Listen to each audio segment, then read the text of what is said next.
Dust hangs low over broken earth. The plains tremble as thousands of hooves drum across cracked savannah. Wisps of cloud thin, and hard shafts of sunlight slice the baked terrain. From the Serengeti flats to the shallow valleys of the Mara, herds drift with the scent of distant rain. Nothing here stays still. This is where stealth in spots meets speed in horns, the merciless survival battle between leopard and antelope.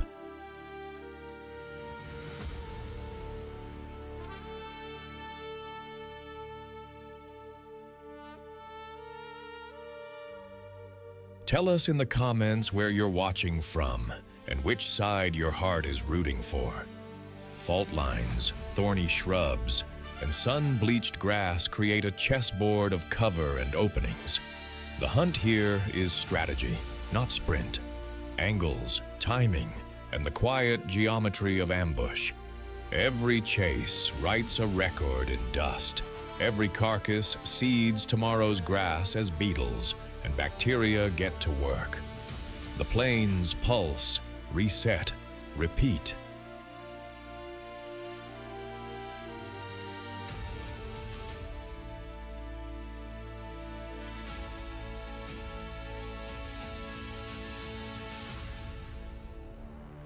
In the heat-hazed savannah, a living wall advances, the Cape buffalo, a horned phalanx that makes even lions recalculate. In a story of leopards and antelope, these tanks are the twist that changes the ending. Meet the Cape buffalo of sub-Saharan Africa, Synchorous Kaffir, roaming grasslands, floodplains, and open woodlands wherever water and rugged grass can be found. What sets them apart at a glance?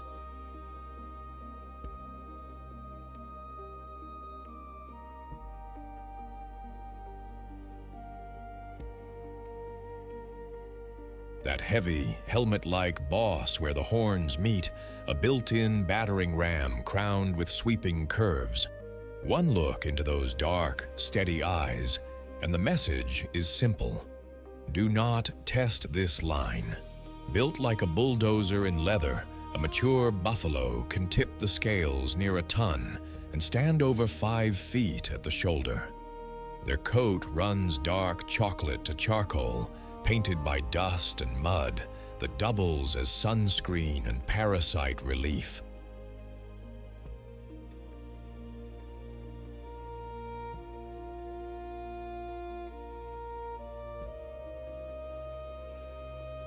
The skull is reinforced, sculpted by evolution to absorb shock.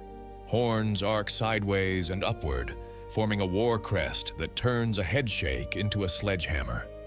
Thick hide and heavy muscle act like natural armor, and a deep chest powers lungfuls of air for sudden sprints that defy their bulk, over 40 kilometers per hour when the switch flips from calm to chaos.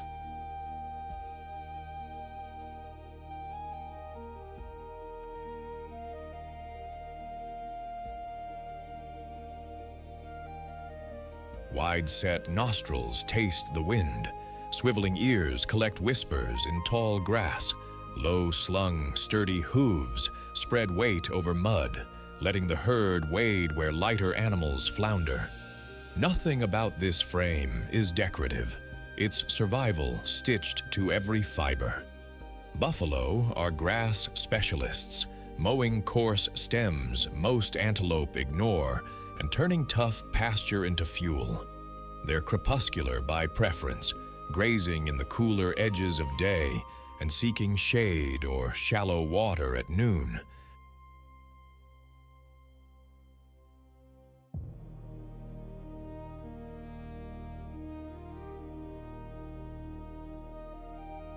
In the dry season, they become relentless travelers, pushing miles between shrinking pools and brittle fields, dust billowing behind like a weather front. Calm is their default, until it isn't. A leopard may ghost after antelope and write his story in stealth. A buffalo writes in capital letters, threaten a calf or isolate a weak adult, and the herd pivots, horns out, forming a living shield that can surge into a coordinated counterattack. Their nickname, the Black Death, isn't bravado.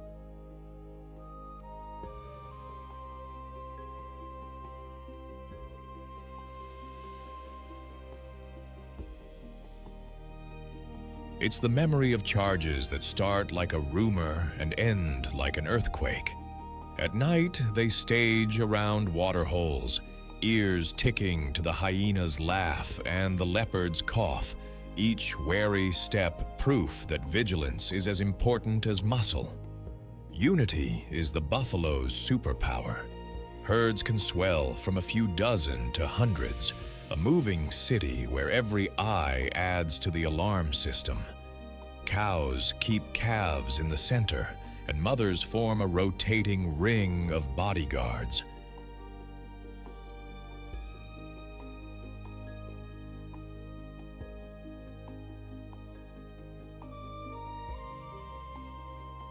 Dominant bulls take the risky edges, the first to read trouble and the first to answer it.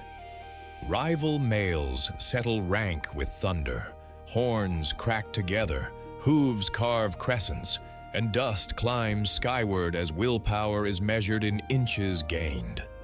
Losers don't vanish. They often drift into bachelor groups, unpredictable satellite crews shadowing the big herds.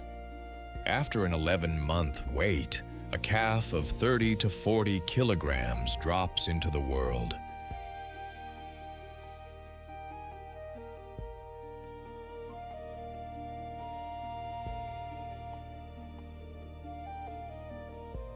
Within minutes, it trembles up on new legs while the mother licks and murmurs, imprinting scent and bond. Babysitting happens, but so do tough lessons. Keep up, stay inside the wall, learn the silent cues that make hundreds move as one. Communication is low bellows, snorts, and a choreography of heads and shoulders, an invisible signal that can turn a circle into a storm. Buffalo are landscapers on hooves.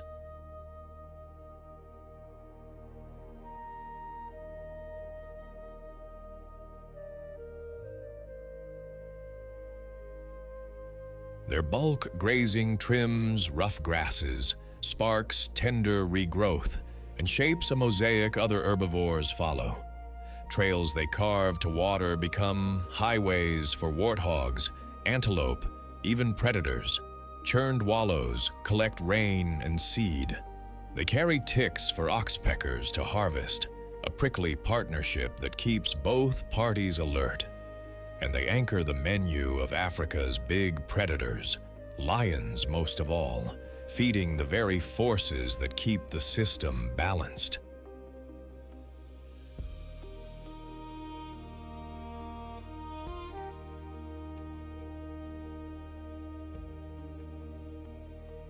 Officially least concern, they still face snares, disease, and habitat squeeze, proving that even a fortress needs safe ground.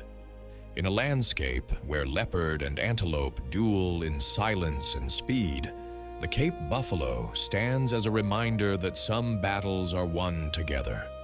It embodies the spirit of unity, quiet until the moment it must roar.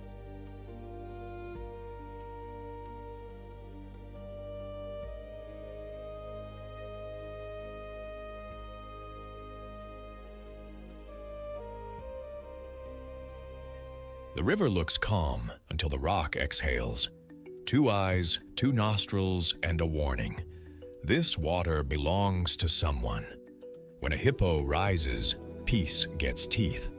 In the merciless game of survival, this is the bouncer no one wants to argue with. Meet the common hippopotamus, Hippopotamus amphibius, lord of Africa's slow rivers, swamps, and lagoons. It doesn't swim like a fish.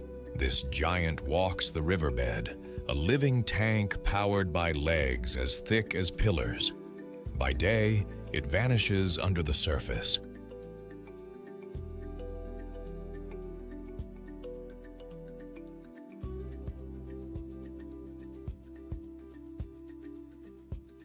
By night, it rules the grasslands like a silent convoy of moving hills.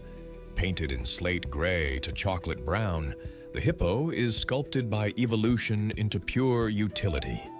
Barrel chest, short piston legs, and skin so thin and sun-sensitive, it must stay wet. Nature added a clever defense, an orange-red blood sweat, a secretion that acts like sunscreen and an antibacterial shield, a kind of built-in lotion that says, "Yes, I read the label."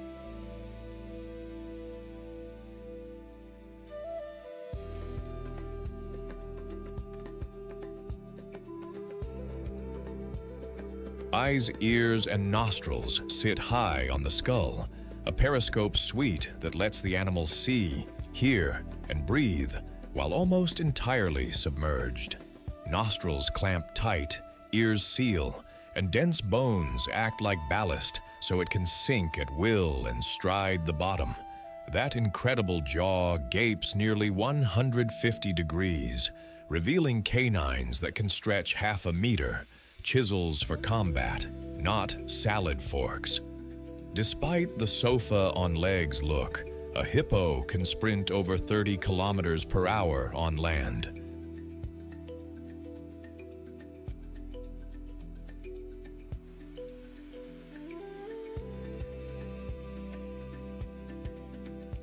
Every inch is designed for amphibious life. Thick hide resists thorns, hooves spread for traction in mud, and a reflex sends the body up to breathe every 3 to 5 minutes, even while sleeping. Daylight is for water. Hippos rest in pods, soaking heat away, surfacing to snort and yawn. A display that doubles as a billboard. I'm armed. They aren't lazy. They're strategic, saving energy for the night shift.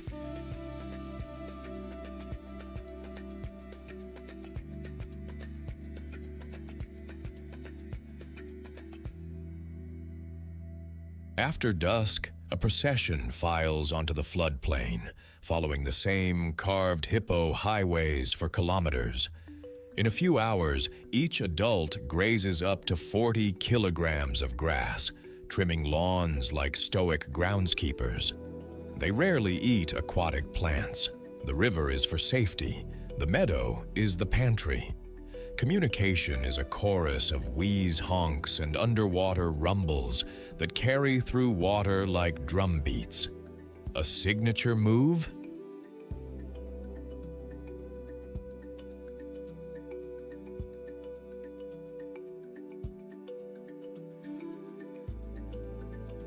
Dung spraying with a whisking tail, an olfactory newsletter pinned to the riverbank. When water shrinks in the dry season, tempers rise. Pools shrink to brown mirrors, and the distance between rivals becomes uncomfortably social. Crocodiles test the margins. Lions lurk where paths meet dust. A mother doesn't negotiate. She'll pivot from calm to collision, charging with half a ton of urgency to send crocodiles sliding and lions reconsidering their menu. A hippo's world is drawn in water.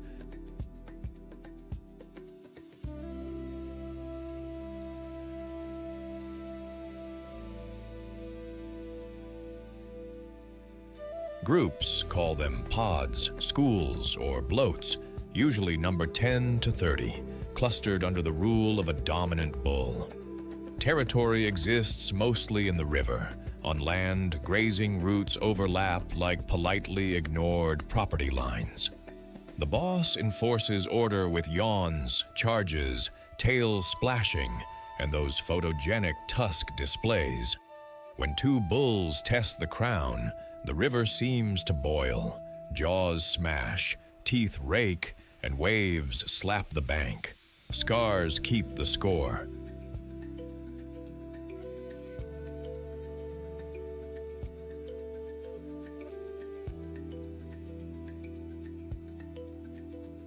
Females and their calves form the heart of the group, often resting close in calmer shallows. Mating happens in water. Control is safer there. A pregnant female slips away to quiet reeds to give birth after around 8 months. The calf, 30 to 50 kilos of brand new buoyancy, can surface instinctively and even nurse underwater, tucking against its mother like a living life jacket. She'll shield it with the precision of a tank and the softness of a nursery. Hippos are heavyweight engineers.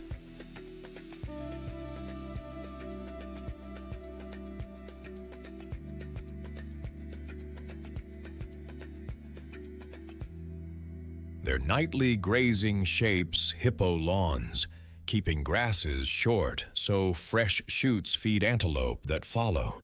Their trails cut channels that redirect water, and their dung ferries nutrients from land to river, fuel for fish and invertebrates. In crowded pools, that same nutrient pulse can tip into algal blooms, a tough reminder that every gift has an edge. They anchor food webs as competitors and occasional casualties, but adult hippos have few natural predators.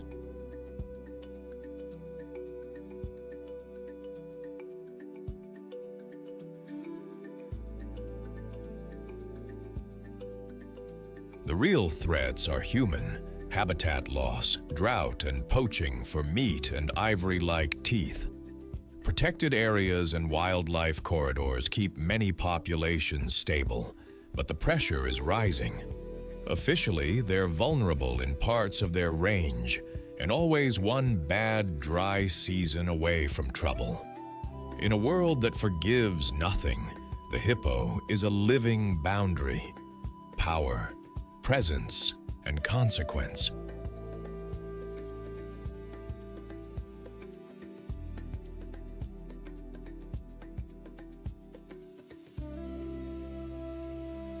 It embodies the spirit of survival by drawing a line in the water and holding it, breath after breath, night after night.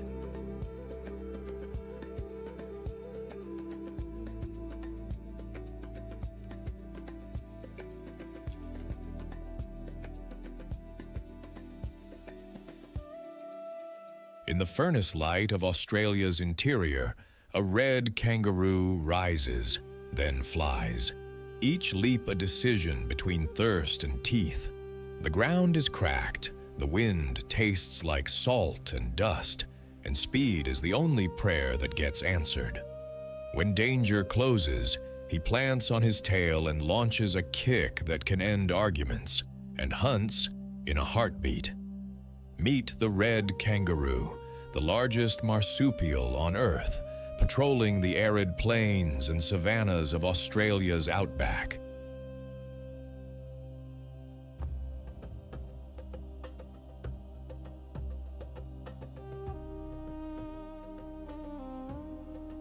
Males glow ember red. Females wear cooler blue-gray tones that slip into the grassland light. They are athletes of open space, rulers of distance, and proof that survival can be both elegant and unforgiving.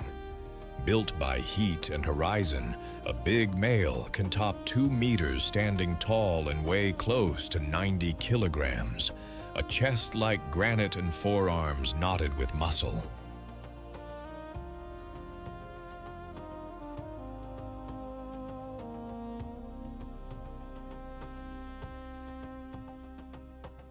Males wear the classic rusty coat that blazes under the sun.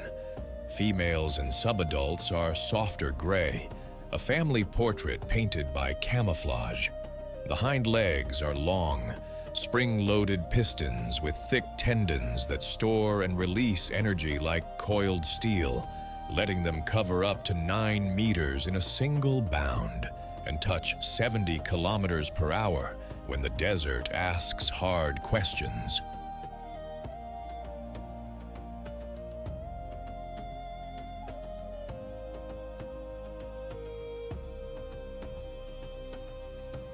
Broad feet act as shock absorbers and launch pads. The tail is a thick, muscular counterweight, a rudder in flight and a third leg in combat. Sharp foreclaws are tools and weapons, good for digging cool scrapes in the soil, teasing out roots, and when negotiations fail, raking a rival's chest. Big ears swivel like radar dishes, reading wind and footfall. The muzzle is fine-tuned to dry grasses that other herbivores pass over.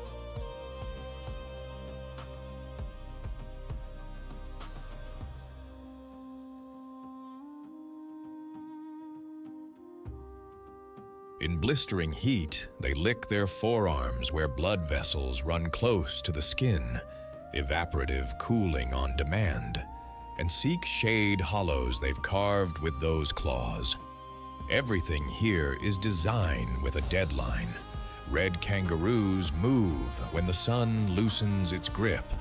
Crepuscular by preference, they feed at dawn and dusk, then travel at night across parched flats toward patches of green.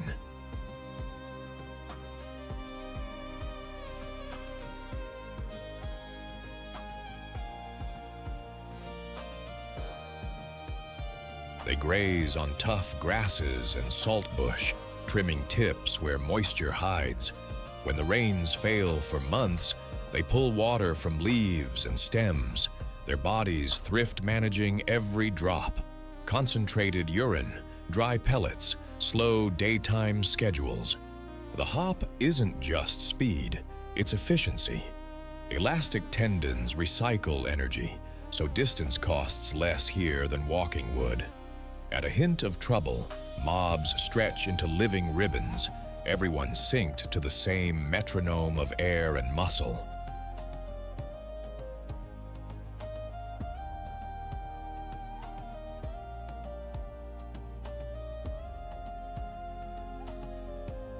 Dingoes are the headline threat, silent as dust, relentless as drought.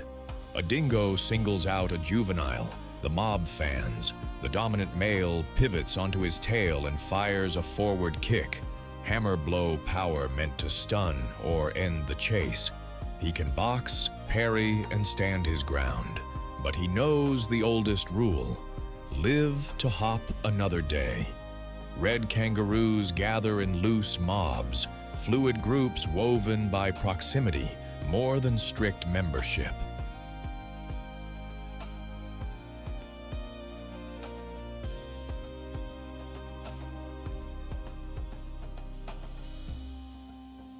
Within this shifting circle, pecking orders are clear. A dominant male, bigger, scarred, supremely confident, holds mating access, while subordinates watch, wait, and test. Challenges are formal and startlingly human. Clinches, grapples, forearm feints, then the classic balance and kick, each blow anchored by that tail tripod. It's power with rules. Most fights end before blood. Females are the quiet engines of the mob. There's no fixed breeding season. Rainfall writes the calendar.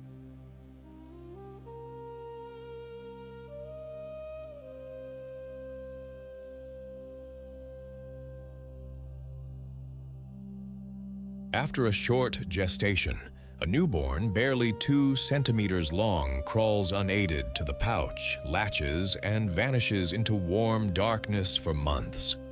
Kangaroo mothers can perform milk magic, producing different milk for different aged young and even pause pregnancy, embryonic diapause, until conditions improve.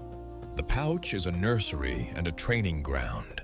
A joey peaks, tumbles, then retreats to reset confidence.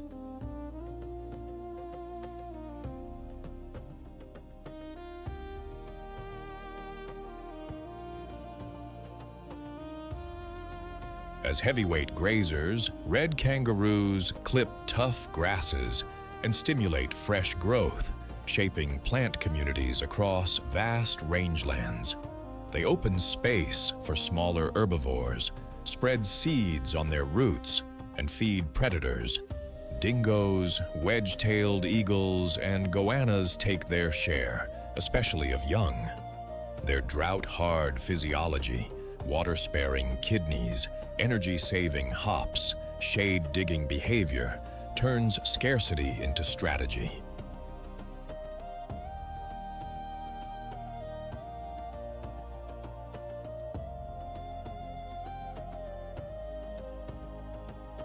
While widespread and listed as least concern, they navigate a modern gauntlet. Prolonged droughts, fencing and roads, legal culls, and occasional conflict with livestock. Where corridors remain and harvests are managed, the rhythm holds. The red kangaroo is the continent's heartbeat made visible. Resilience in motion, sovereignty in silence. In a land that never forgives the unprepared, it leaps a simple truth into the dust: adapt or be left behind.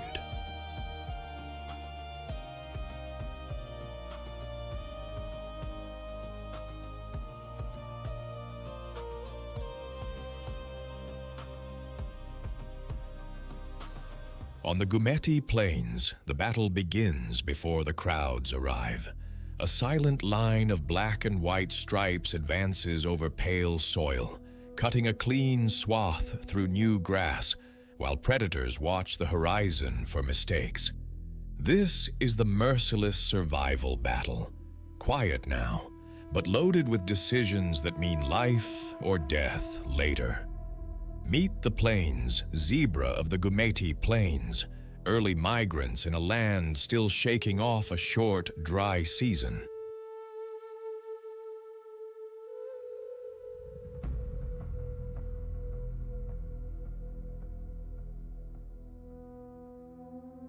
While wildebeest wait for plush pastures, zebras rewrite the script, moving first, trimming the grass, and forcing the ecosystem to adjust to their rhythm. Their stripes are not just a signature, they're confusion in motion, safety stitched into skin. Painted by nature in stark contrast, each zebra's stripes are unique, a living fingerprint that breaks up their outline against waving grass and shifting shade.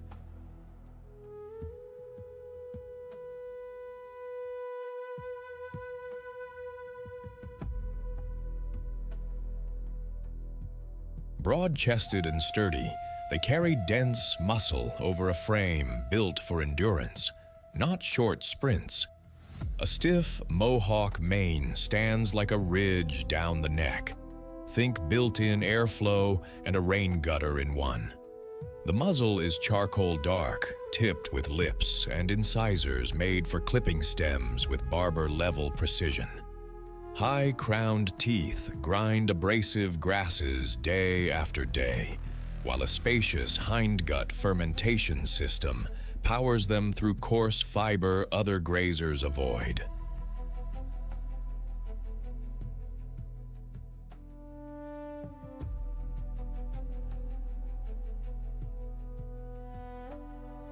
Ears swivel like twin satellite dishes, reading wind, mood, and the low language of hoofbeats. Hard keratin hooves land with a confident, shallow stamp, steady but not scarring, ideal for long-distance travel over dry pans just beginning to green. The stripes may even muddle biting flies at close range, a flickering pattern that turns a landing zone into a moving puzzle.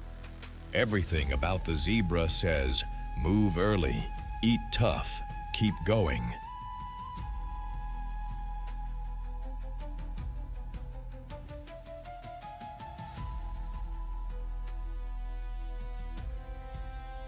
As soon as the rains pull green threads through cracked earth, zebras go.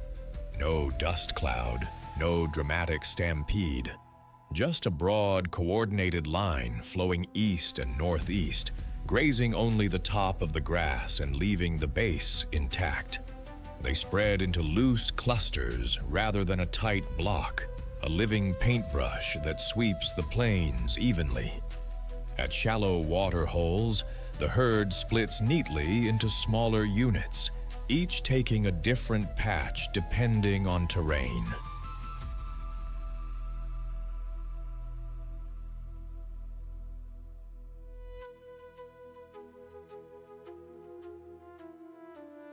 Their passage leaves a crisp, grazing edge shaped by the wind, a gentle curve where shrubs lose their cover and sunlight reaches the ground.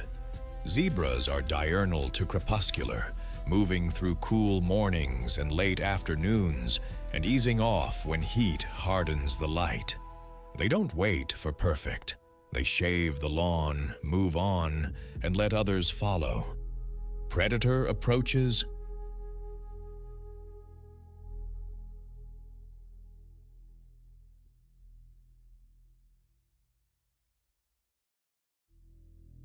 Unlike tight herding species that bunch up, zebras scatter wide across open space, a tactic that fractures an ambush and forces hunters to choose. Stallions wheel and threaten, mares drive foals into gaps. It's chaos with a plan, and it saves lives. Zebra society is built on harems, a dominant stallion, several mares, and their foals, with bachelor groups orbiting the edges.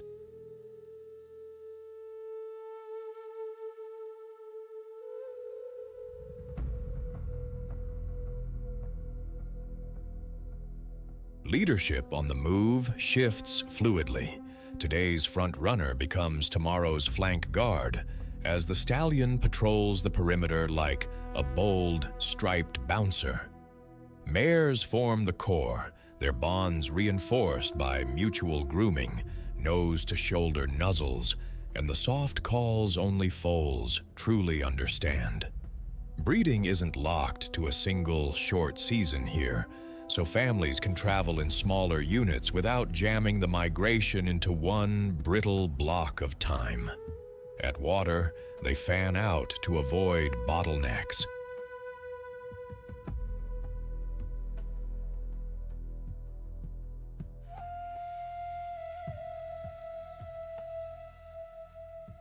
When danger pricks the air, a volley of barks and snorts ricochets through the group. Then they split, some vanguard, some rear guard, spreading the risk rather than offering a single target.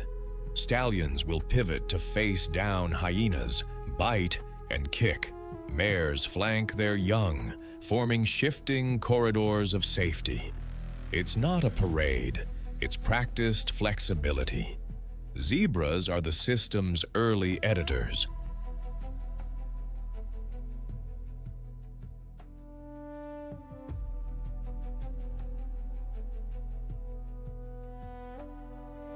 By clipping only the upper grass, they leave a living base perfect for low grazers, gazelles, warthogs, and later scattered bands of wildebeest.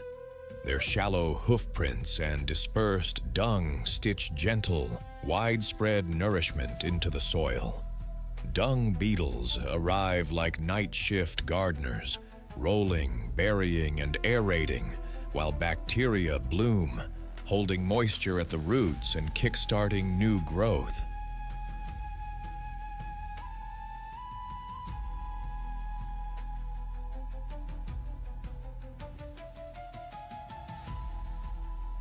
Their movement opens low thickets, brightens the ground layer, and spreads pressure across time and space. Predators adjust, too, setting early ambushes along zebra routes before the wildebeest masses push through, spreading predation rather than concentrating it into brutal peaks. Think of zebras as a horizontal current, not as forceful as buffalo trampling, not as vertically heavy as wildebeest grazing to the nub, but exactly the buffer the plains need to stay resilient.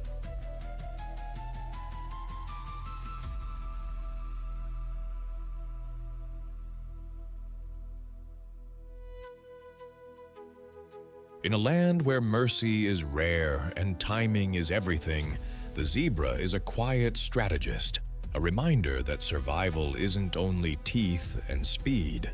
It's planning, patience, and a rhythm that keeps the whole system breathing.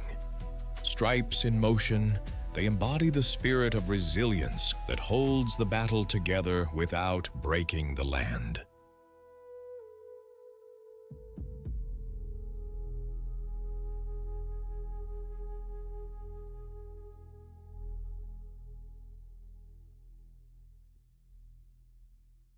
The grass holds its breath. Somewhere beyond the mirage, a roar rolls like distant thunder. 8 kilometers of bravado that rattles ribs and rearranges courage.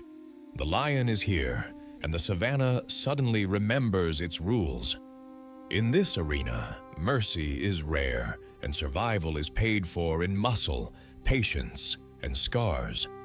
Meet the African lion, ruler of the open plains and thorny woodlands from sun-baked savannas to riverine edges. It's the only truly social big cat, powerful alone, unstoppable together.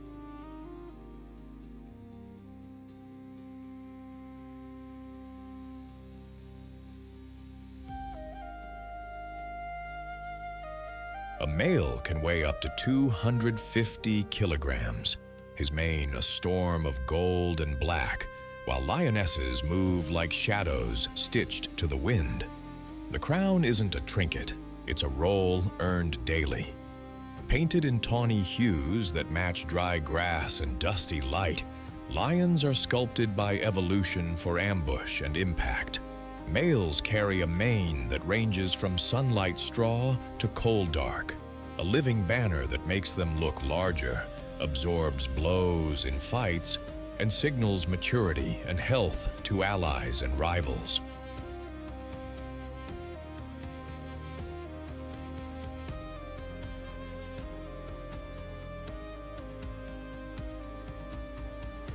Beneath that showmanship sits a chassis built for sudden violence.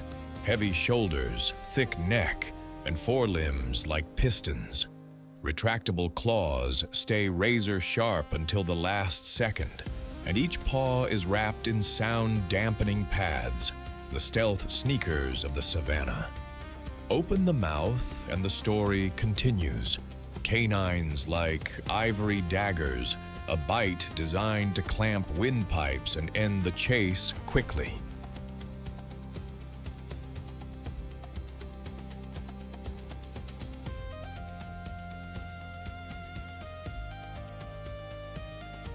Their flexible spine and powerful hips deliver short, brutal sprints, not cheetah fast, but fast enough to close the final meters that matter. A reflective layer in the eye supercharges night vision. Whiskers map the world like tactile radar, and that black tufted tail becomes a flag for silent signals during hunts. Even their voice is an adaptation. A specialized larynx and partly unossified hyoid structure forge a roar that carries across territories, a sonic fence line drawn in the dark.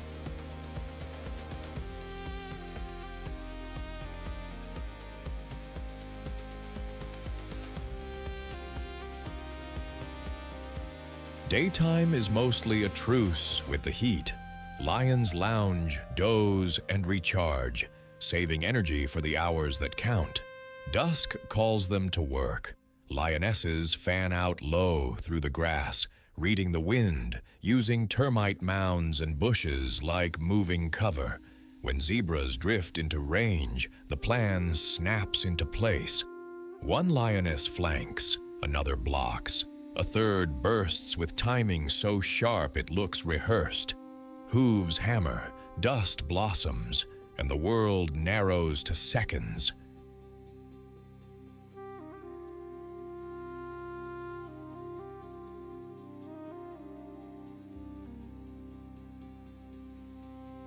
When it works, the savannah sings with roars, a victory old as Africa itself.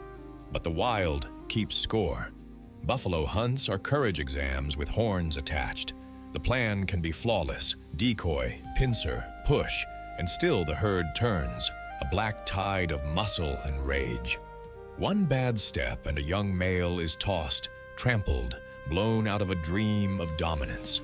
The pride pulls back, licking dust, learning caution. Hunger is a strict tutor.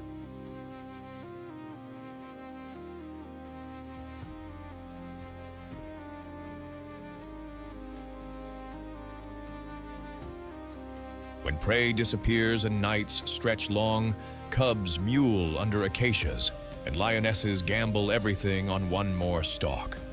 Meanwhile, males patrol boundaries at dawn, scent marking, listening. Their roars boom across the plain.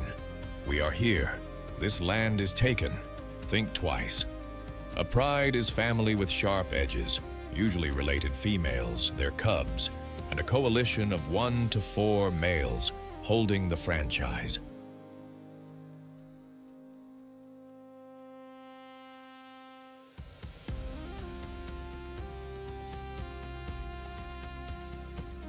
Lionesses are the engine.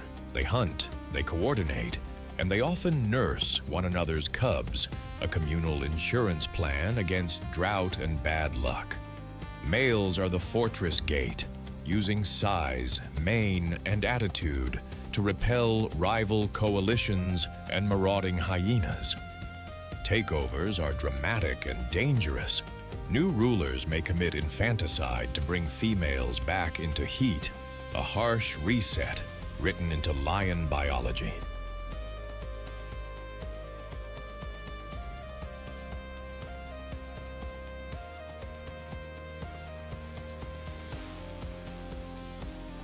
Cubs are schooled by play, pounces that will one day be hunts, mock fights that teach balance and bite control. Grooming knits the pride, a quiet language of tongues and trust. Hierarchies exist, but flex with age and experience. A seasoned matriarch's glance can rearrange a hunt line. When food is scarce, discipline prevails. First the mothers, then the cubs. Males eat when security allows. Unity is the superpower. Alone, a lion is a threat. Together, they become an inevitability.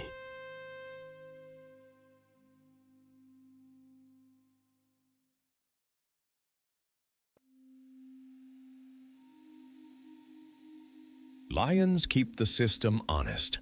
By targeting the unwary, the weak, and the old, they shape herds, strengthen gene pools, and prevent overgrazing. Their kills feed a small economy. Vultures, jackals, and even beetles cash in on leftovers.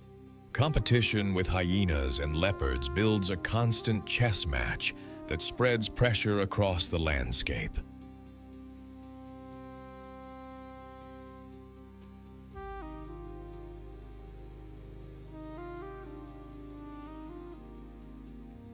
Listed as vulnerable, lions now face shrinking habitat and conflict with people. Yet their adaptability, shifting diets, flexible territories, night work during heat waves, keeps them in the fight. The roar is an ecological announcement. The balance still holds. The lion is both crown and cost, symbol of strength and proof that every throne is defended daily.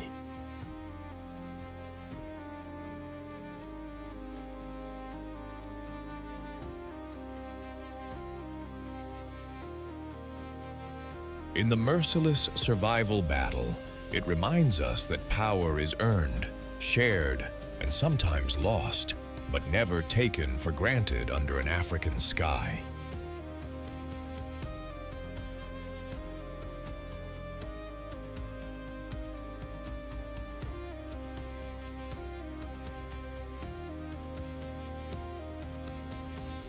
In rain-sweet grass, hooves drum like distant thunder. The wildebeest are moving. Calves still slick from birth wobble, then join the living river before their legs have learned the script. This is the Serengeti Masai Mara's merciless survival battle, and the wildebeest are both the spark and the fuel. Where they go, life follows, hungry, hopeful, relentless. Meet the blue wildebeest, the bearded gnu of East Africa's Great Plains.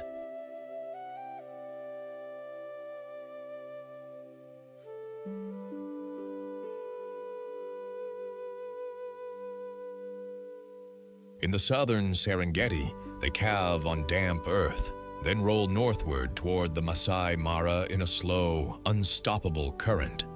Look for the dark, ox-like head, the black beard and tail, the mohawk mane that spikes when the wind talks. Their silhouette, heavy shoulders sloping to lean hips, looks built for one thing: forward. Painted by nature in gunmetal gray, the wildebeest wears vertical shadow stripes along the rib cage, like rain still running down a wall.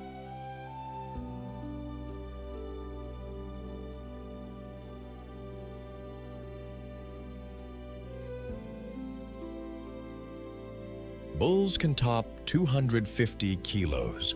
Cows are lighter but no less determined. Both sexes carry horns that sweep outward, then curl in, a low-slung crescent for parrying in the rut or fending off a too bold neighbor.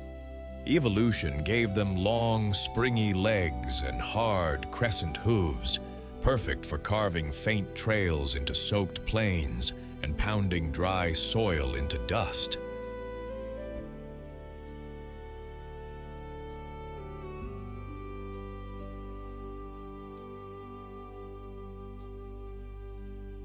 Their big muzzle is a grass engine, wide lips and a tough tongue clipping stems close.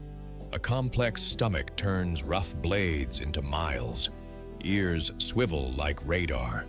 Eyes ride high and wide for 360-degree threat detection, because in this open theater there's no curtain, only distance and nerves. Daylight finds them grazing in cool hours, heads down in noisy harmony, snip, step, snort, then resting as heat hardens the horizon.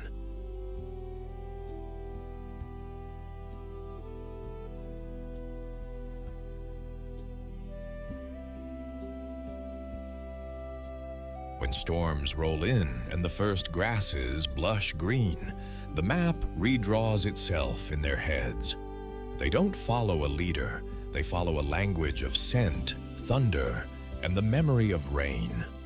Calves are born when the ground is still moist, a synchronized flood of life that overwhelms predators by sheer math. Minutes old, a newborn stumbles, locks eyes with its mother, drinks, and moves, because stopping is a luxury the wild rarely offers.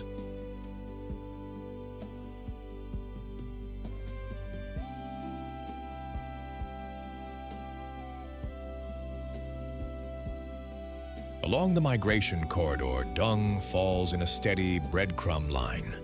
Dung beetles arrive like tiny engineers. Cattle egrets skim low, catching insects kicked up by 1,000 hooves. At the edges, hyenas lope, lions flatten, and crocodiles wait where the grass becomes river. The pace is measured, the stakes are not. Weaker animals drift to the rear. The rear is where the night has teeth. Wildebeest live in a flexible fission-fusion society. Herds form, split, and merge like weather.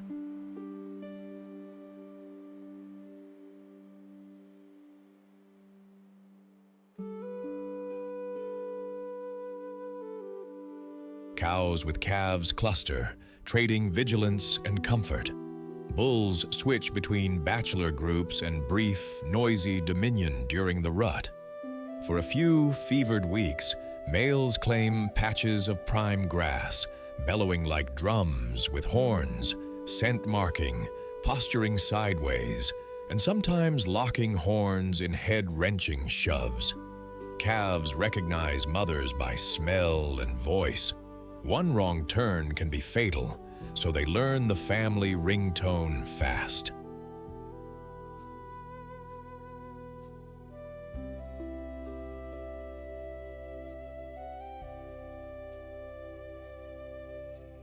Communication is constant.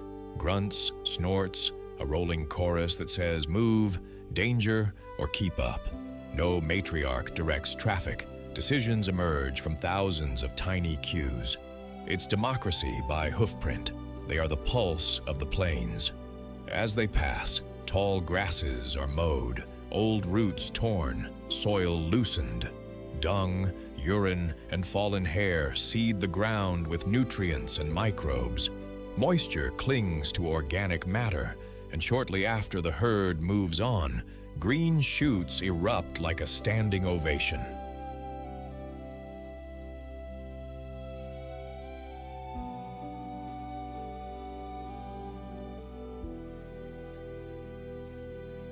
Gazelles and zebras follow the opened buffet. Scavengers, vultures, jackals, even crows key into carcass hotspots, while predators time births and ambushes to the herd's schedule. Every wildebeest that lives feeds the system. Every wildebeest that dies feeds it faster. They're listed as least concern, but fences, snares, drought, and disease can snap this living machine. Where corridors stay open, the engine runs. In a world that does not forgive hesitation, the wildebeest endures by moving.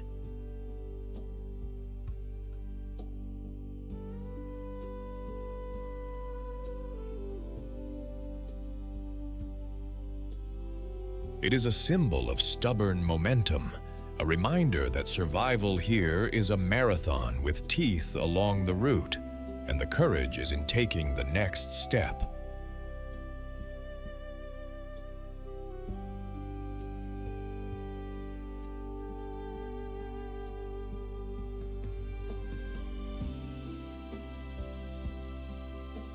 In the cold light of a Kamchatka dawn, the river looks calm, but it's a battlefield.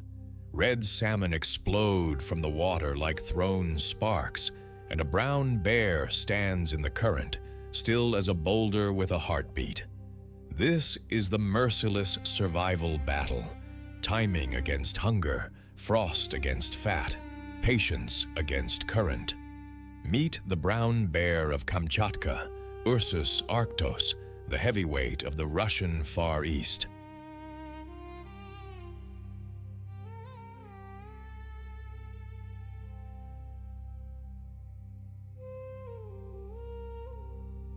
Standing taller than 2 meters when reared up, this bear carries its authority in silence. Amber eyes, a shovel-wide snout, and claws like ice hooks. One look at that shoulder hump, the engine room of pure muscle, and you know this creature isn't here to negotiate. Painted by northern light, the Kamchatka brown bear wears a coat that shifts from chocolate to honeyed bronze as seasons turn. Guard hairs bead water like rain off a good coat, while a dense underfur insulates through brutal winters.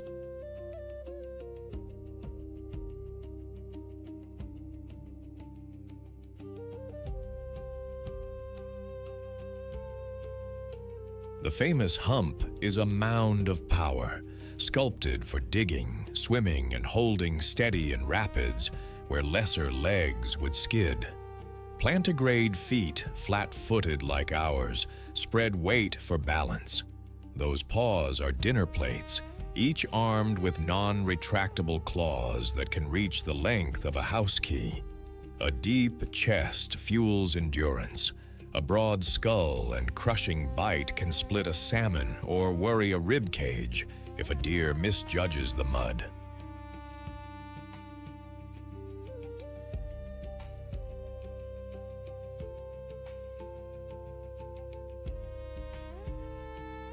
Under the skin, evolution keeps a ledger. Summer calories become autumn fat, a living bank account that will pay the interest of winter. Day to day, the bear is a master of options, a chef with a buffet. In salmon season, he chooses the river. He stands by a rapid, reads the water through his legs.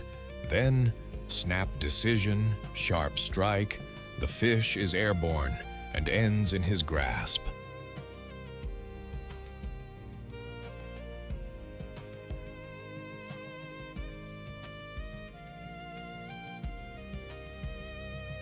Watch a seasoned male and you'll notice a secret. He sometimes favors the fattiest parts first, the brain, the skin, the roe, because fat is warmth, fat is spring, fat is insurance. On gravel, you'll see him press a female salmon's belly, and the eggs spill like red beads.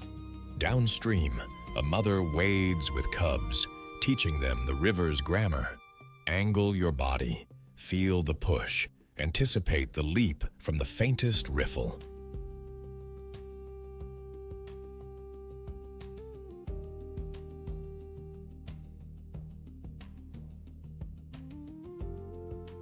Summer is generous beyond fish, bilberries, crowberries, roots, grubs, and the occasional honey raid. Turn muzzles purple and days into quiet feasts. But when the taiga hardens and the sun shortens, the bear locates a den, a root-tangled cave, a hollow bank, and dials life down. Hibernation isn't romance, it's math. Heart rate drops, breathing thins, and the furnace burns on slow until the world unlocks. Socially, this is a solo act with complicated duets. Adult males roam wide and mostly alone.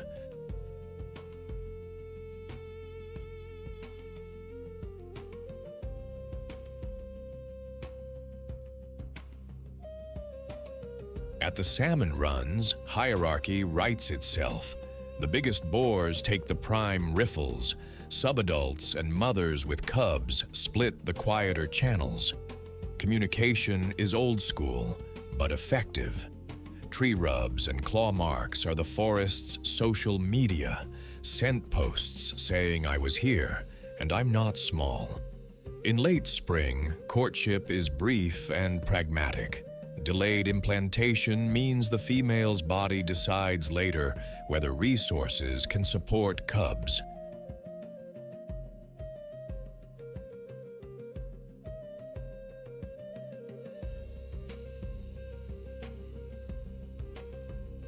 In the den, tiny blind cubs arrive on a gust of midwinter warmth, and the mother becomes everything: milk, shelter, lesson plan. She'll keep them for 2 to 3 years and defend them with a ferocity that turns a cliff edge into a line you simply don't cross. Not every male backs down. Infanticide is a grim reality, but sometimes standing ground wins the day, and the scars write their own footnotes. Ecologically, the brown bear is both harvester and courier.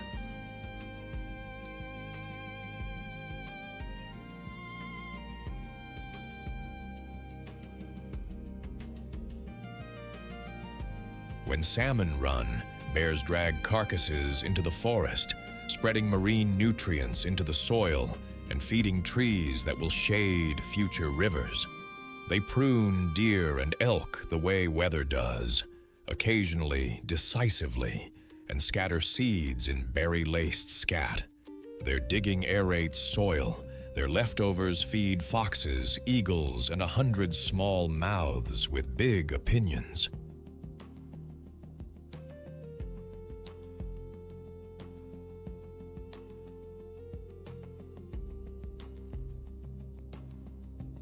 Threats exist: poaching, habitat pressures, and overfishing that starves the river's heartbeat.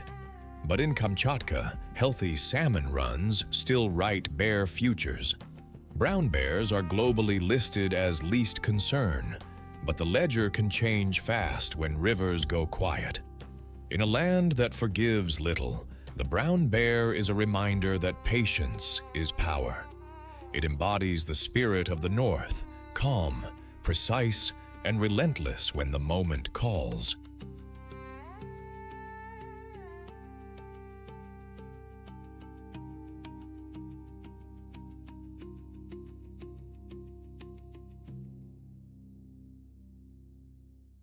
In a brown-green river that looks calm enough to drink, a pair of eyes and 2 pinhole nostrils break the surface like punctuation. The sentence they finish is never kind. When the migration surges toward a crossing, the water itself turns carnivore.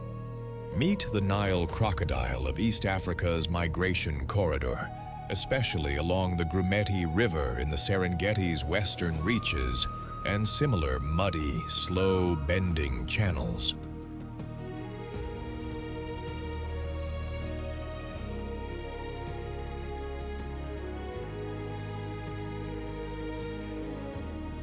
This is the river's oldest specialist, an ambush predator built like a living trap. Its claim to fame? A bite that can clamp with staggering force and a patience that borders on supernatural. Sculpted by deep time, a mature Nile crocodile can stretch close to 20 feet and top 2,000 pounds, a submarine with teeth. Its armor is a mosaic of bony plates called osteoderms, each scale ridged and dark, painted by nature in olive and soot that disappears into silt.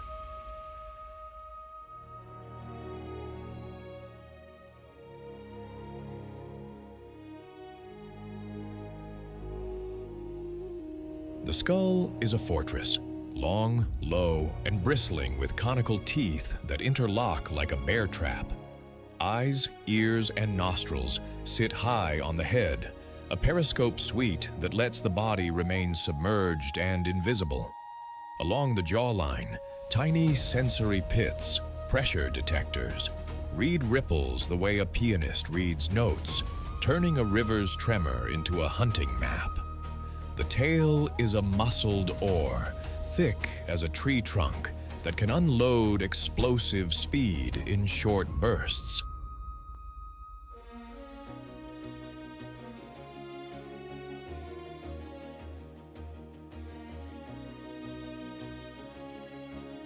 A throat valve seals the airway when the mouth is open underwater, and a slow-burning reptilian metabolism lets it ration energy for weeks. Even temperature regulation is weaponized. Bask to charge, slip into cool depths to conserve. When the river holds steady warmth after the rains, the crocodile saves precious calories for the moment that matters. Impact. Life here is a rhythm of stillness and violence.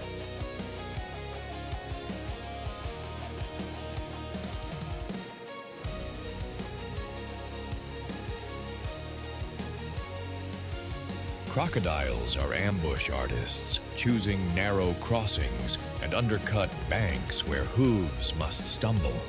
They slide beneath the surface, only that ridged snout and lidless stare showing, waiting for a wildebeest or zebra to commit.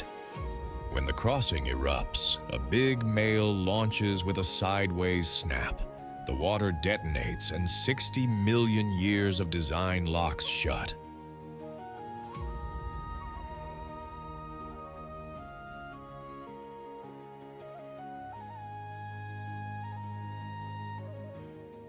Bite forces measured for large crocodilians reach into the thousands of pounds per square inch, and the death roll is the brutal follow-up, a full-body corkscrew that rips and drowns at once. Between feasts, the crocodile is an accountant of calories. It can fast for months, surviving drought on stored fat, warming at dawn on sandbars, and cooling at noon in shadowed pools. Night brings patrols along reed margins. Day brings basking and ambush resets.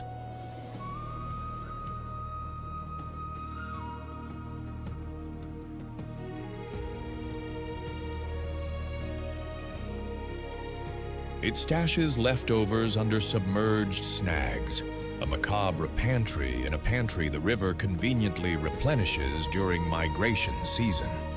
Crocodiles aren't social in the friendship sense, but they do gather where the hunting is good. There's a quiet hierarchy on sandbars and at carcasses. Size matters, and the largest males take prime positions. Dominant males hold stretches of river as territories during breeding season, patrolling with chin-high swagger.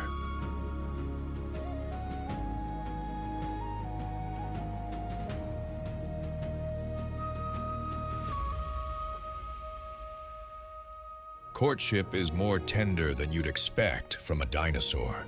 soft rumbles, jaw taps, bubble blowing, and body rubs in the shallows. Females bury clutches of 30 to 60 eggs in warm banks, letting sun and soil incubate them. When hatchlings squeak from inside their eggs, the mother excavates, sometimes carrying babies, gently in that same mouth that crushes antelope. She'll hover near the nursery pool, discouraging fish and storks, while the young practice being miniature dragons.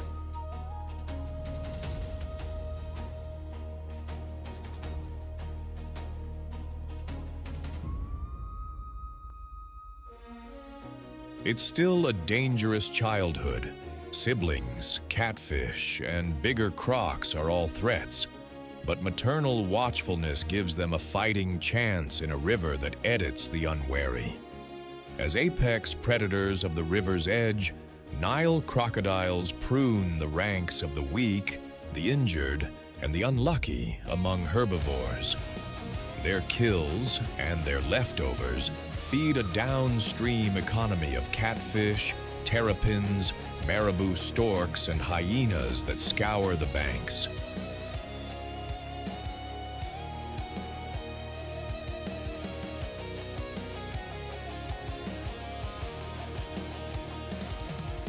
Storm-churned carcasses fertilize backwaters, pulsing nutrients into fish nurseries. Ancient adaptations keep them on top. Energy-efficient metabolisms, sensory pits that feel footsteps, heart rates that drop during long dives, and skin that doubles as armor and solar panel. Regionally, they remain widespread, but conflicts with people, entanglement in nets, and nest raiding remind us that even old kings can be cornered.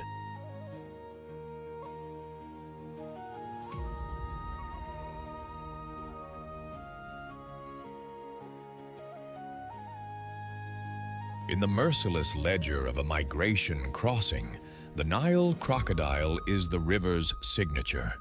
Patient, precise, and unapologetically wild.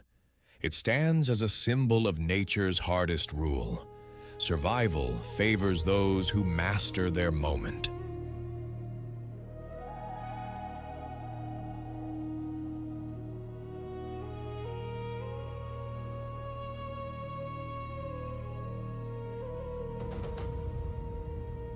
Wind skims the Serengeti, and the grass writes in zigzags. Dust lifts, then settles, as if the ground itself is breathing. In the open, where there's nowhere to hide, the Thompson's gazelle survives by turning the plain into a maze you can't see, until it's too late. Speed is their headline, but misdirection is the plot twist.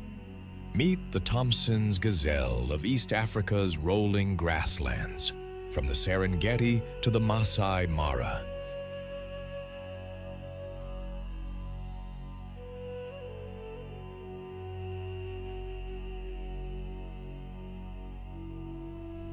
Small, sleek, and wired like a spring, Tommies blend elegance with a track star's reflexes.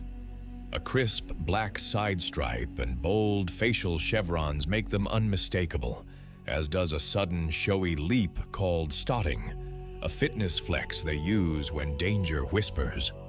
Painted by nature in sandy caramel with a bright white belly and a clean black band, the Thompson's gazelle looks like a brushstroke of speed.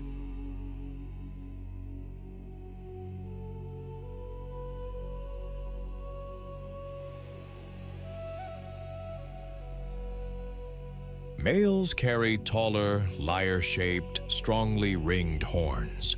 Females usually have shorter, finer versions, sometimes none at all. Large, liquid eyes sit high on the skull, giving a wide-angle view of trouble. Ears swivel like satellite dishes, screening the savannah's constant static.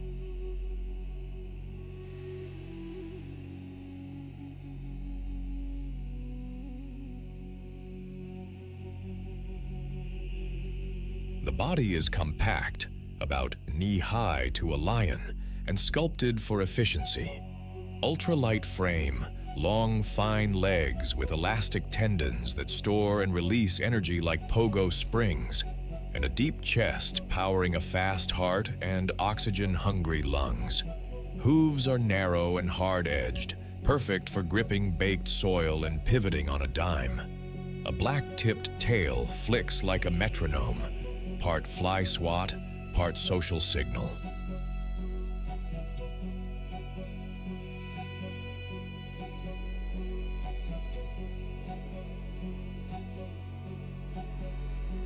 The signature move, those high arcing stots, is more than drama. Tendons do the heavy lifting, allowing big air with minimal energy. And when the chase starts, a Tommy can break past 50 miles per hour, then tear into elastic curves that deny a predator a straight line, keeping the hunter's focus sliding off target. Life here is sprint planning. In open grass with no cover to melt into, survival means mastering the turn.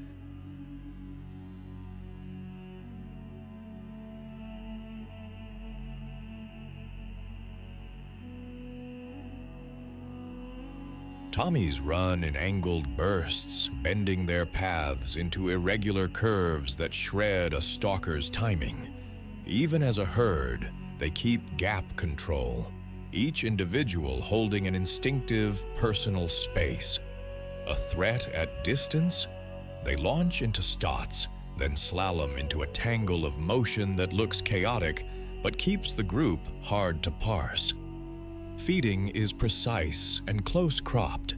They graze right at the base of grasses, nibbling fresh shoots and small forbs that heavier grazers trample or ignore.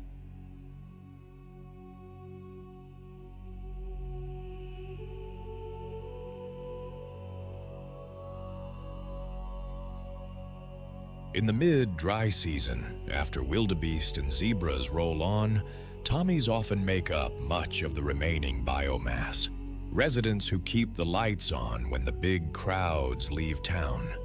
Mornings and late afternoons are prime. Midday brings shade and rumination. Water is welcome, but not mandatory. Moisture locked in green bites can be enough between drinks. Birth is a masterclass in disappearance.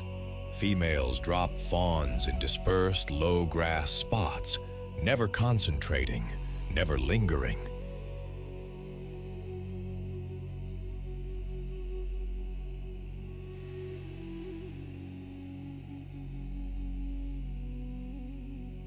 Newborns lie flat, scent light and motionless, while mothers graze within range, returning to nurse at intervals. When those tiny legs can carry a sprint, mother and calf ghost back into the moving mosaic. Thompson's gazelles live in flexible society. Female herds drift across male territories. Bachelor groups spar and jostle. Territorial males run border patrols. Males mark with dung middens and scent, adopting an arched neck gooseneck display to say, "This patch is taken."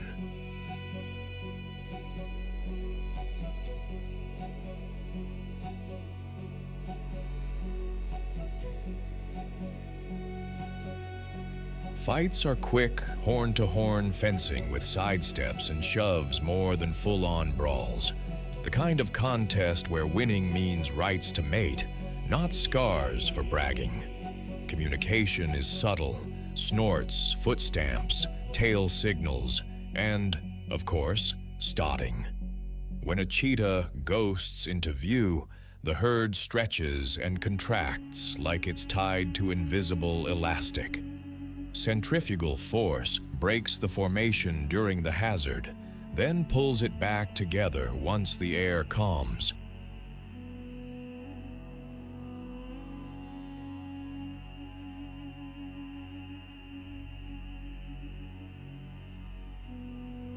Calves form informal nurseries once they're mobile, babysat by the rhythm of the group. Everyone reads the horizon, everybody moves. Tommies are the cushion between apex predators and the tiniest scavengers, a stabilizing middle layer. They feed low, keeping grasses clipped and stimulating fresh, green regrowth. Hoofprints stitch shallow grooves that trap brief rain and dew. In those micro-basins, new shoots germinate.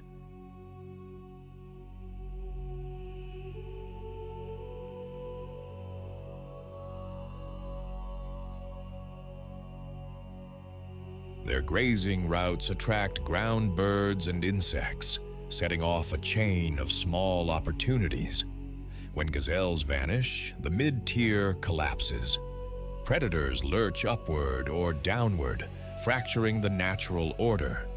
They are near-threatened in many assessments, pressured by fencing, overgrazing, and poaching, but inside protected corridors, their rhythm holds. In a landscape where mercy is rare and movement is everything, the Thompson's gazelle is the seam that keeps two worlds from tearing.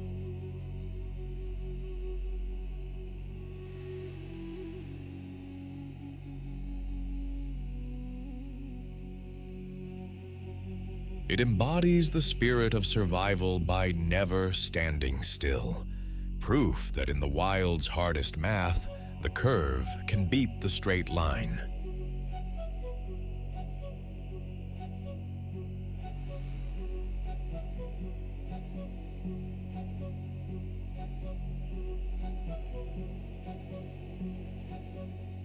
In monsoon damp forests and mangrove shadows, a striped ghost glides without a sound.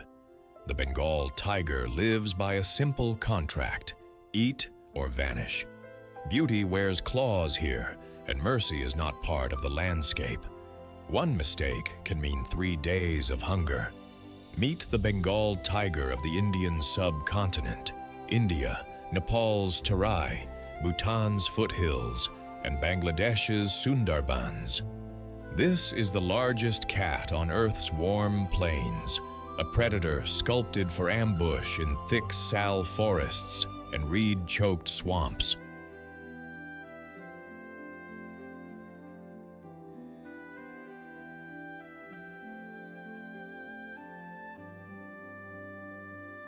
Its flame orange coat and black bars aren't just stunning. They are a disappearing act the jungle reads and then forgets.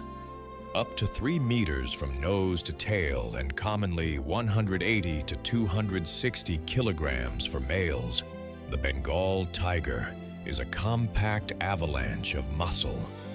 The coat is a painter's riot, amber to rust, crossed with dark, vertical stripes that are uniquely patterned like fingerprints.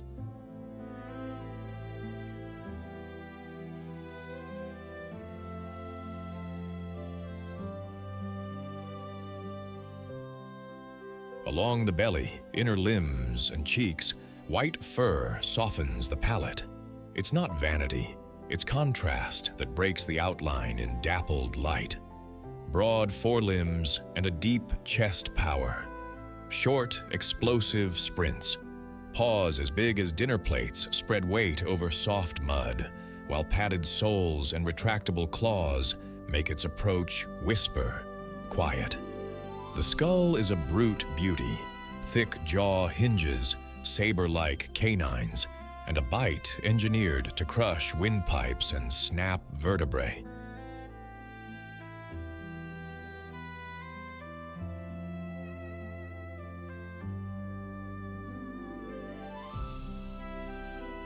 Eyes carry a mirror-like tapetum lucidum for night vision. Ears swivel to triangulate a rustle from meters away.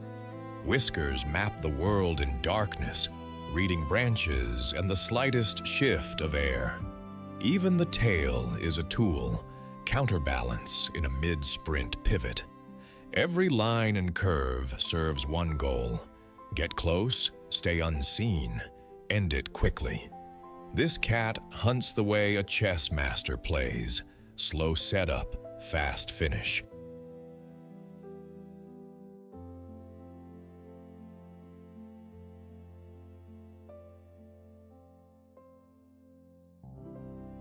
It prefers deer like chital and sambar, but will take boar, gore calves, and in the mangroves, even fish and crabs between tides. It works the wind, hugging cover along game trails, drainage lines, and riverbanks. When the angle is perfect, it erupts, 50 to 60 kilometers per hour for a handful of heartbeats, closing the last 20 to 30 meters in a blur. A forepaw swipe unbalances. The killing bite clamps the throat or the nape.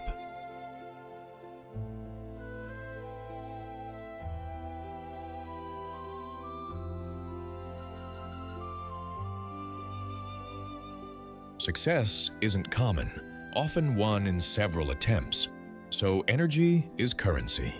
It picks targets with a thief's caution, the distracted, the young, the injured.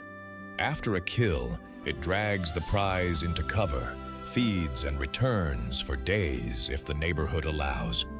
Most activity clusters around dusk, night, and dawn. The heat of midday is for shade, water, and scratch-marked waypoints.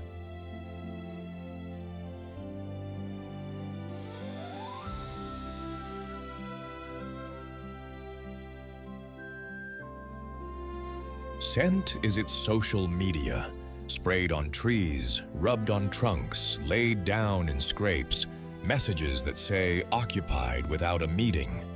Roars carry far.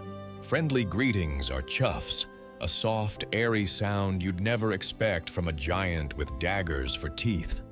Tigers are solitary rulers of overlapping maps. A male's range may cover 50 to 150 square kilometers, depending on prey. It often overlaps several females, but not other adult males if he can help it.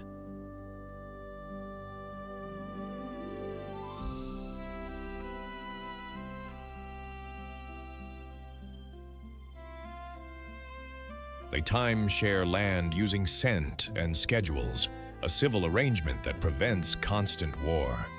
When lines blur, tension rises. Most disputes end with roaring, posturing, and parallel walks. But if neither backs down, combat is brutal. Hooking forelimbs, slashing claws, jaws angling for the throat. Mating is brief, loud, and timed to a few days of estrus. Around 100 to 110 days later, 2 to 4 cubs stumble into the world, eyes sealed, all hope and hunger.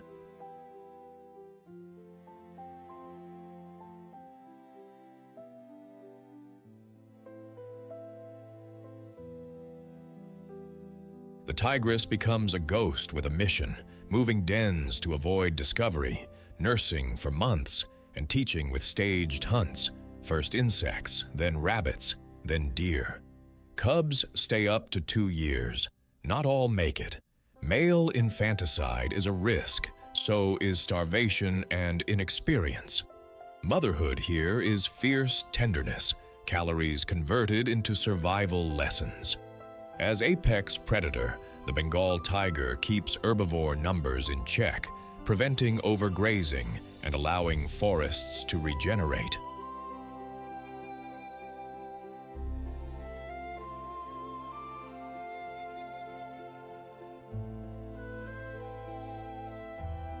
It culls the weak and the sick, shaping prey genetics and behavior. Its leftovers feed a guild of opportunists, jackals, vultures, monitor lizards, turning one kill into many meals.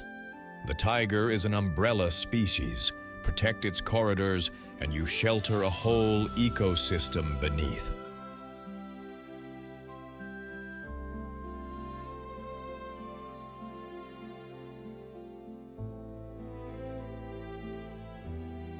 Globally, tigers are endangered. Bengal populations have risen in parts of India, thanks to reserves and community protection, but threats persist. Poaching, shrinking habitat, and conflict at the edges where cattle replace deer. The Bengal tiger is not just power, it's restraint, calculation, and those 3 quiet weapons: patience, space, and precision.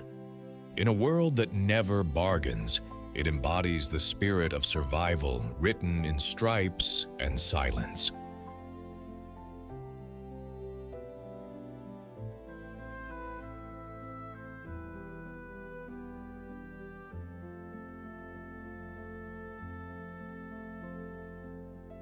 Short grass, dry wind, and a shadow that breathes.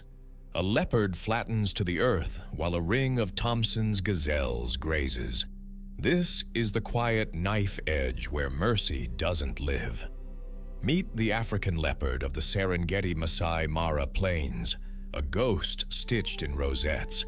It moves under low shrubs, body pressed to the ground, turning gaps in vegetation into doorways to opportunity.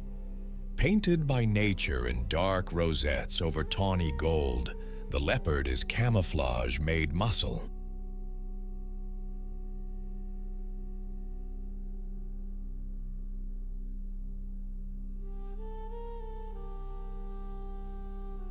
Those spots don't just look beautiful.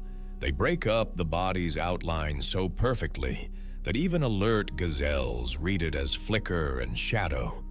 The build is compact and coiled, heavy forequarters for tackling, a long, thick tail acting like a tightrope walker's pole to balance sudden turns, and paws padded like velvet hammers for silent steps.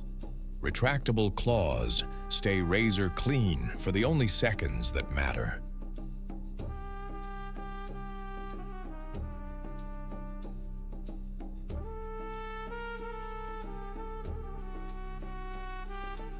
A flexible spine and powerful shoulders let the cat explode from stillness into a short, straight sprint. Forward-facing amber eyes pull detail out of dusk. Ears swivel to triangulate the faintest hoof scrape. Whiskers feel the world's edges. Twigs, wire grass, the lip of a shallow rise. So the cat never announces itself. Everything about this body is sculpted for stealth first, acceleration second, and endurance never. On the open plain, a leopard plays chess without a partner.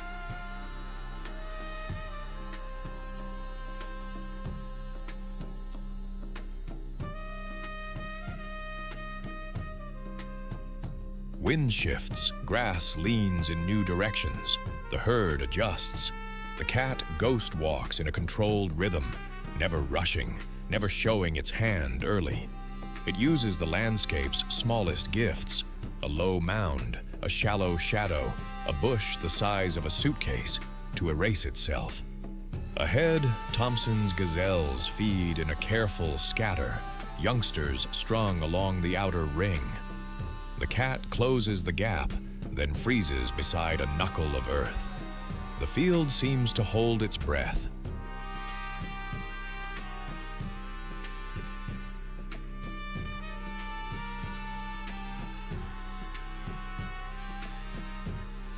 There will be no wild zigzags, no long chase across the flats. This athlete is built for a few surgical seconds. If the gazelle bolts too early or cuts hard off the line, the hunt collapses. Failure is common, not from lack of skill, but because variables keep changing.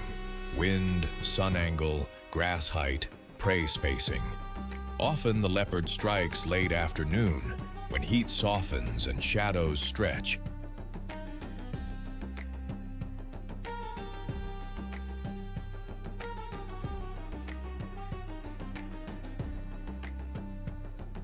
If it wins, the kill is small, fast, and consumed quickly, sometimes dragged to cover, sometimes finished on the spot before hyenas get the memo. Leopards are solo operators. No flankers, no backup, no group confusion tactics. A female holds a territory that overlaps with a dominant male's range. Scent marks and a rasping cough carry their introductions. Cubs learn by imitation. Mother shows the art of reading wind, of turning a shrub into a shield, of waiting longer than nerves prefer.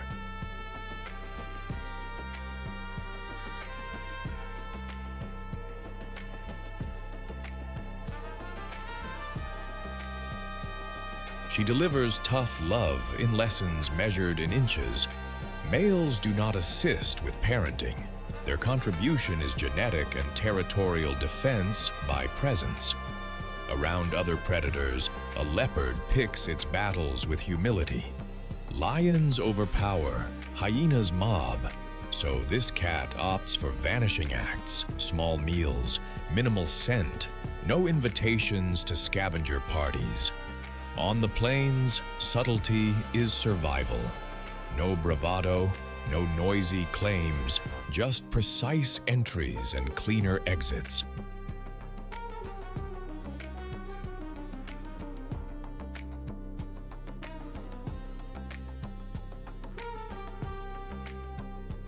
Even when a leopard doesn't kill, its shadow changes the map.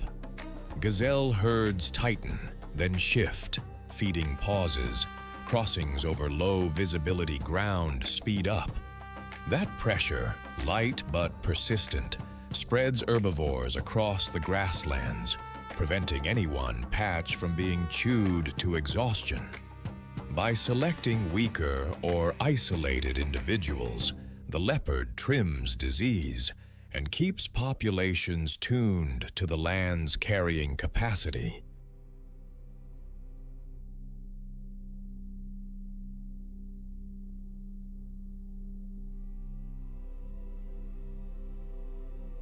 Small, quickly consumed kills leave little for scavengers, avoiding disruptive pileups and keeping the predator hierarchy stable. Threats to the leopard are human more than animal: snares, habitat squeeze, and conflict. Yet where corridors remain and protection holds, this quiet regulator keeps the system balanced. In the brittle light of the plains, the leopard is patience sharpened into a blade.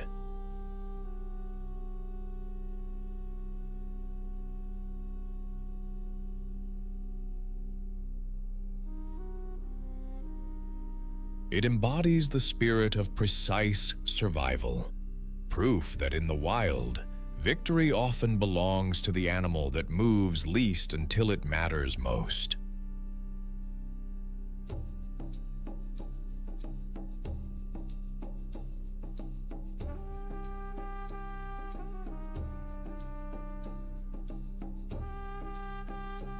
On an African forest floor, the ground begins to move. A living river of driver ants, millions marching as one mind, hunting with pheromones and precision. No roar, no claws, just numbers and relentless coordination that erase anything too slow to escape. The continent's smallest, most lethal pack taking down its prey in perfect formation.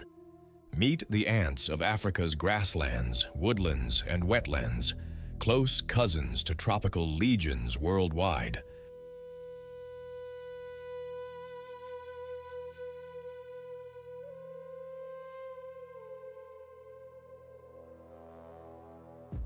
Glossy, mud brown, or leaf green, they're built not as individuals, but as living parts of a machine that can bridge rivers, stitch leaves, and swallow prey like a moving shadow. Ants wear armor you can't dent with teeth, a chitin exoskeleton that seals in moisture and shrugs off thorns. Their bodies are modular: head, thorax, abdomen, connected by a narrow waist that gives agility in tight tunnels.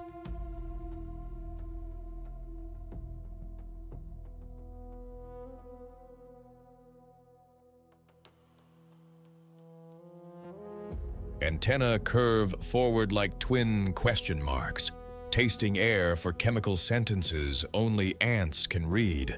The mandibles are the headline, hooked shears in soldiers, fine forceps in nurses, and all-purpose multi-tools in workers.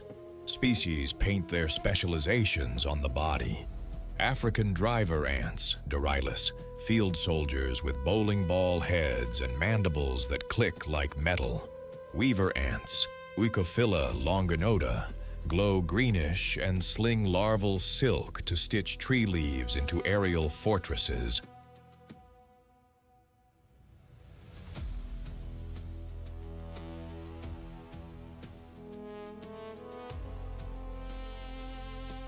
Some sting, venom tipped for persuasion, while others spray acid with sniper accuracy. Even their feet are engineering, sticky pads and claws for bark, spiky grip for soil. Strength is the quiet miracle. A worker can haul loads many times her weight, a forklift with a heartbeat. And scale is part of the strategy. 1 ant is a dot, 1,000 are geometry, 100,000 are destiny. Ant days are choreography written in scent.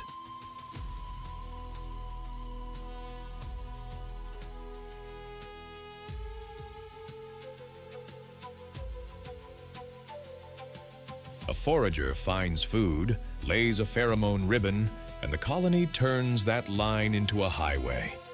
On the move, driver ants form rolling columns, a dark river that edits the forest floor. Anything small and slow becomes protein. No campsite? No problem. Army ants in Africa and the Americas make bivouacs from their own bodies, clipping together into a living wall that breathes and protects queens and brood.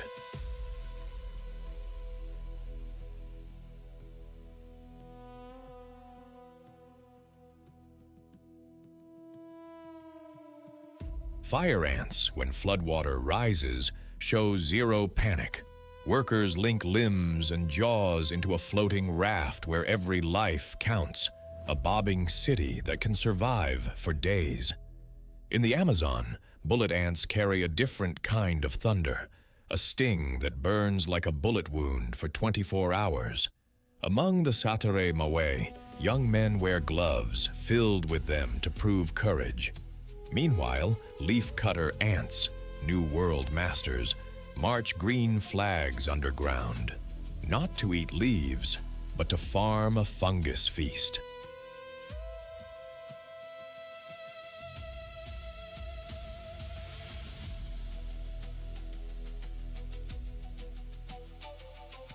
On African branches, weaver ants zipline leaves together with larval silk, patrolling the canopy like tiny rangers.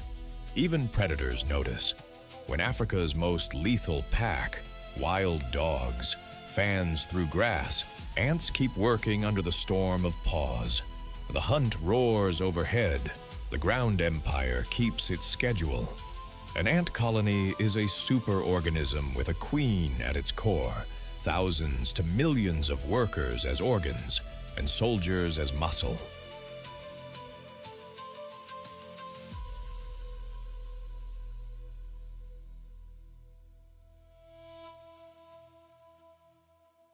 Jobs are age and body type specific. Nurses tend brood in the cool dark. Foragers gamble the open. Soldiers guard choke points and bite first, ask later. Orders arrive as chemistry, pheromones that say, food here, danger there, or build now. Many species practice battlefield medicine. Africa's Matabele ants rescue wounded termite hunters, carrying them home. Nestmates clean and treat injuries with antimicrobial secretions, slashing death rates and preserving hard-earned experience.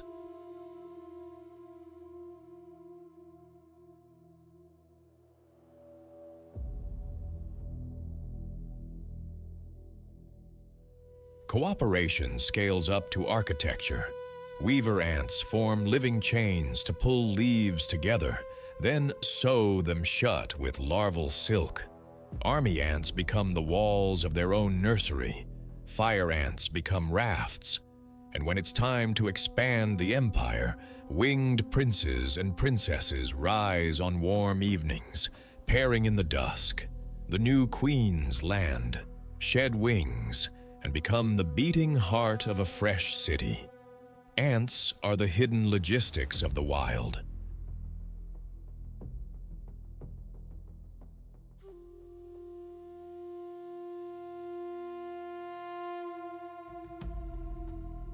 They aerate soil with tunnels, circulate nutrients, and clean carcasses to the bone, curbing disease. They farm. Leafcutters cultivate fungus. Many species herd sap-sucking insects for sugary honeydew, weaver ants act as natural pest control in orchards. Seeds hitch rides on nutrient-rich snacks. Ants carry home, sprouting in fertilized chambers, a quiet reforestation service. Threats are modern: pesticides, habitat loss, invasive rivals.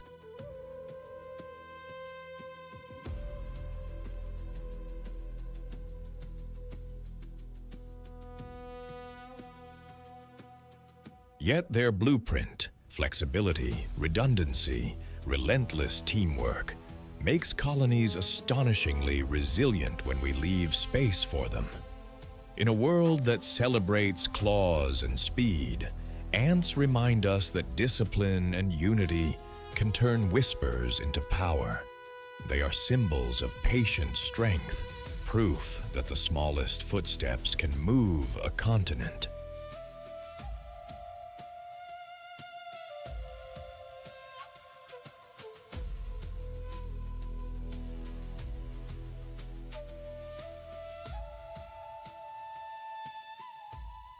Dawn breaks like a blade over the plains, and the ground begins to tremble. A million hooves drum a single ancient rhythm. Ahead, the river turns in its bed, brown, cold, and full of quiet teeth. Behind, dust lifts and hangs like a curtain. Between them, a choice no animal can avoid. Wildebeest bunch at the bank, eyes rolling, calves pressed tight to flanks. Zebras slot in, black and white among the blue-gray tide, using their memory of roots while the wildebeest follow the scent of rain.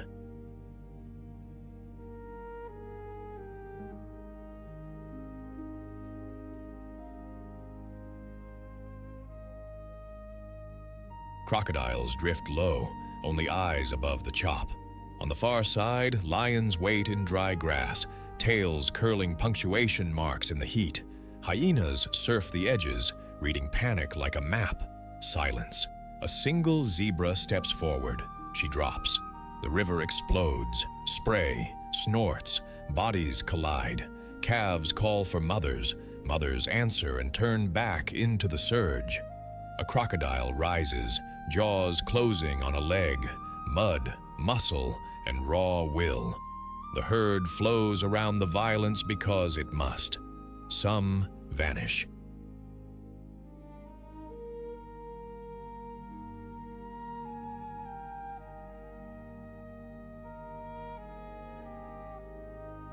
Most press on. Up the far bank, hooves claw mud, knees scrabble for purchase. Lions punch the line, aiming for the tired and the small. One wildebeest stumbles, a lioness clamps down. The herd bunches, then breaks through, momentum as shield. A foal trips, a zebra wheels, kicks like a hammer, buys a heartbeat, and together they bolt. Not every chase ends in triumph. Not every fall ends a life. Above, vultures write lazy circles into the sky, patient accountants of the aftermath.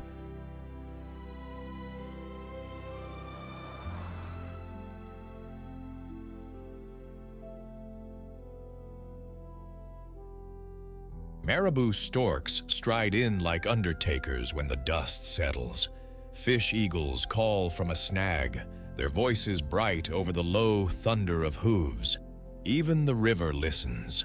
This is the merciless survival battle, where danger is constant, and only those who adapt, endure, and keep moving find tomorrow.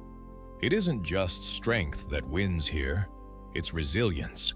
It's cooperation, zebras leading with memory, wildebeest answering with scent, thousands of decisions stitched into one living braid.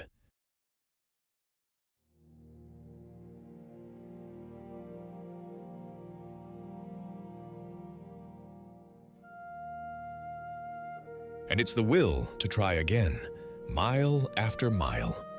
We've followed this ancient pilgrimage to the sharp edge of life and felt how every creature, predator, prey, scavenger, engineer, holds a thread of the same tapestry.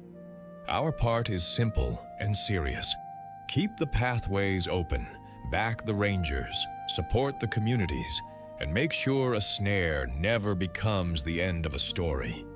If this journey moved you, tap like, subscribe, and tell us in the comments where you're watching from.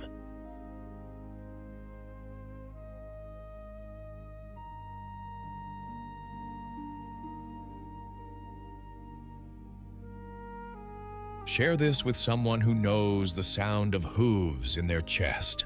The herd moves on, the river resets, dust rises, rain answers, and the rhythm begins again.